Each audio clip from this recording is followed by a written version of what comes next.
Donc on sait, on a tous observé que le bébé dort beaucoup et que plus on est jeune et plus longtemps on dort. Ce qu'on connaissait moins bien jusqu'à la découverte du sommeil paradoxal, c'est le type de sommeil qu'a le bébé, c'est la nature de son sommeil. Et depuis qu'on a découvert le sommeil paradoxal, on a remarqué que le bébé, au début de la vie, passait presque tout son temps en sommeil paradoxal. Et ça, c'est pas seulement le bébé, le petit homme, mais c'est vrai pour tous les mammifères jeunes, immatures. Ils présentent beaucoup de sommeil paradoxal et un peu moins de sommeil lent, qu'on appelle le sommeil calme chez le bébé. Et puis, au fur et à mesure de son développement, le bébé va présenter moins de sommeil paradoxal et plus de sommeil lent et plus d'éveil aussi. Donc, il va être plus longtemps réveillé, plus longtemps en sommeil lent et moins longtemps en sommeil paradoxal. Mais il va encore dormir jusqu'à 15 heures à l'âge de 1 an, 15 heures par jour, hein, contrairement à nous qui dormons entre 7 et 8 heures. Et puis, au fur et à mesure de son avancée en âge, son temps de sommeil va diminuer. Alors, ce sommeil paradoxal chez le bébé, c'est très intéressant à observer parce que, comme on le sait, pendant le sommeil paradoxal, sous l'influence d'une structure profonde du cerveau, qui est la structure de base du cerveau, sous cette influence, il y a un embrasement du cerveau avec des activités extrêmement intenses.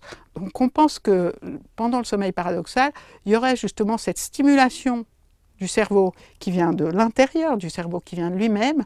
Donc le cerveau s'auto-stimule et ça serait pour pouvoir se développer de la meilleure façon possible. Donc il y aurait un réentraînement des circuits du cerveau pour pouvoir se développer et pour pouvoir effectuer un certain nombre de fonctions. Et c'est très intéressant à voir quand on regarde un bébé en train de dormir en sommeil paradoxal.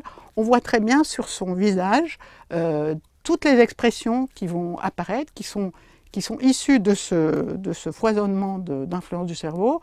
On voit par exemple qu'il va sourire, il va faire la moue comme s'il était fâché ou triste, il va faire l'étonnement, il va froncer les sourcils, etc.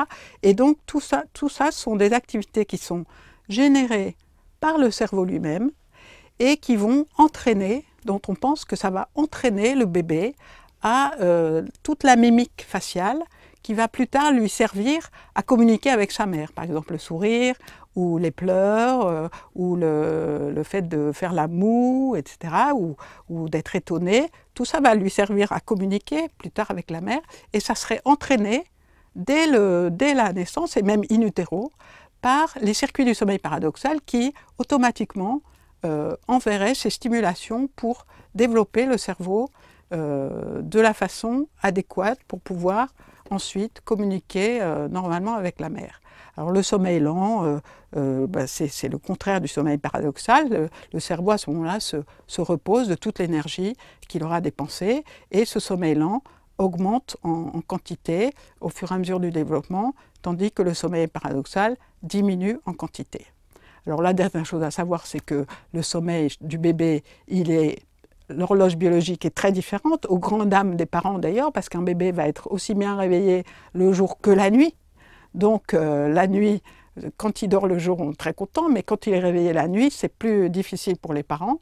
Donc les parents sont obligés de s'adapter à ce rythme du bébé.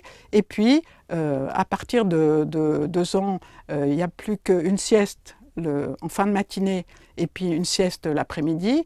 Et à partir de 5 ans, la sieste de l'après-midi disparaît vers 4-5 ans. Et à ce moment-là, l'enfant va dormir seulement la nuit et avoir un rythme qui est le même que celui des adultes, avec simplement une plus longue période de sommeil, puisque à 5 ans, l'enfant aura encore besoin de 11 à 12 heures de sommeil par nuit.